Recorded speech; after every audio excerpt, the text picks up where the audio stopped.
Welcome back mga ka-TV. Ang video na tatalakayin natin ngayon ay ang Chapter 5 ng The Beginning After the End, at kung bago ka lang sa channel ko ay huwag mahiyang mag-like, subscribe o follow at i-click ang notification bell para ma-notify ka sa susunod na video. Paalala, ang video na tatalakayin natin ngayon ay maaaring mag-iba mula sa ilalabas na anime. Hindi ko inaangkin ang mga drawing o anumang materyales na ipapakita.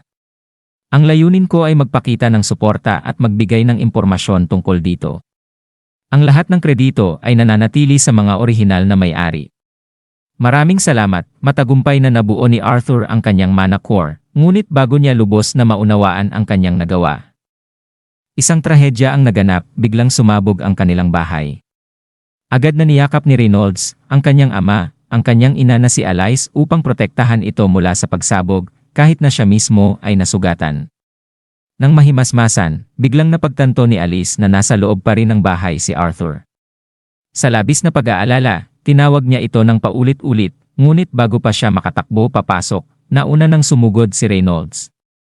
Sinira niya ang mga nakaharang na kahoy at patuloy na humakbang patungo sa loob, ngunit nang makita niya ang kanyang anak, bigla siyang napaluhod sa hindi makapaniwalang gulat.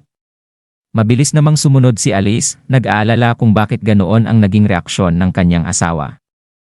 Nang makita niya ang eksena, nanlaki rin ang kanyang mga mata sa pagkagulat. Si Arthur ay lumulutang sa hangin, malalim na nag-meditate, habang ang kanyang mana core ay ganap ng nabuo, isang bagay na imposibleng mangyari sa isang bata na wala pang 3 taong gulang. Habang unti-unting bumababa si Arthur mula sa ere, ramdam niya ang kakaibang lakas na dumadaloy sa kanyang katawan. Napansin niyang tila mas malinaw ang kanyang paningin at mas matalas ang kanyang pandama. Tuwang-tuwa siya sa bagong nararamdaman, ngunit nang tuluyan niyang idilat ang kanyang mga mata, doon niya lamang napansin ang pagkawasak ng kanilang paligid.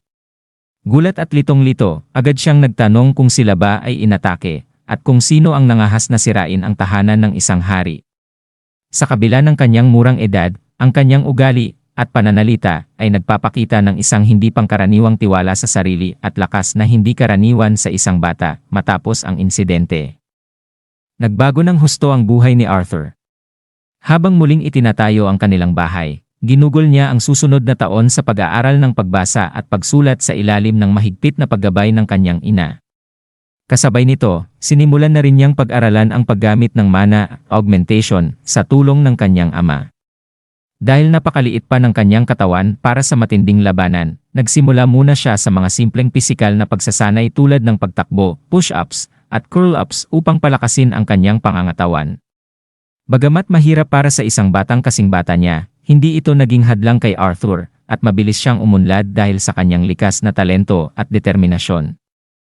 Sa kalaunan, napagdesisyonan ni Reynolds na handa na ang kanyang anak sa pagsasanay sa espada, kaya niregaluhan niya ito ng isang kahoy na espada sa ikatlong kaarawan nito.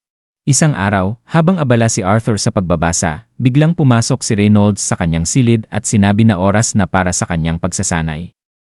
Sumunod siya palabas ng bahay, kung saan ipinaalala ng kanyang ama ang kahalagahan ng pagtutugma ng paghinga sa daloy ng mana, na parang puso o baga lamang, ang mana core ay isa ring bahagi ng katawan na dapat pangalagaan.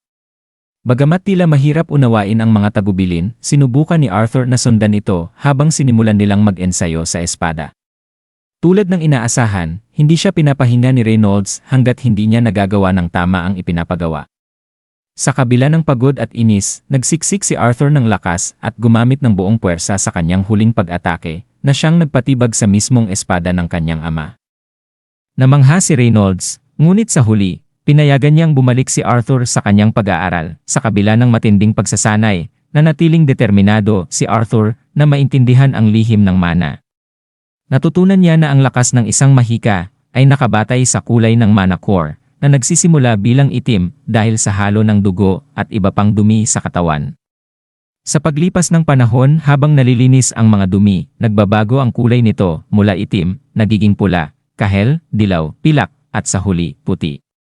Ang bawat yugto ay may 3 antas, madilim, solid, at maliwanag. Habang lumiliwanag ang mana core, lalong tumataas ang dalisay na enerhiya at lakas nito. Lalong nahumaling si Arthur sa pag-aaral ng prosesong ito. Kaya ginugugol niya ang maraming oras sa pagme-meditate upang mapalakas pa ang kanyang kakayahan. Gayunpaman, madalas na napuputol ang kanyang konsentrasyon tuwing tinatawag siya ng kanyang ina para kumain, na labis niyang ikinainis. Habang kumakain silang pamilya isang gabi, abala si Arthur sa pag-iisip ng kanyang susunod na hakbang sa pag-aaral, habang maingay na nagkukwentuhan ang kanyang mga magulang. Sa kalagitnaan ng kanilang pagkain, iminungkahi ni Reynolds kay Alice na oras na upang humanap ng isang tunay na guro para kay Arthur, isang bihasang mentor na makakatulong sa kanyang mabilis na pag-unlad. Alam nilang pareho na, sa kabila ng kanyang murang edad, si Arthur ay may pambihirang potensyal na hindi maaaring baliwalain. Sa desisyong ito, magsisimula na ang panibagong yugto ng paglalakbay ni Arthur patungo sa pagiging isang ganap na mandirigma, at dito nagtatapos ang Chapter 5, The Beginning After the End. Hanggang sa susunod na kabanata, paalam.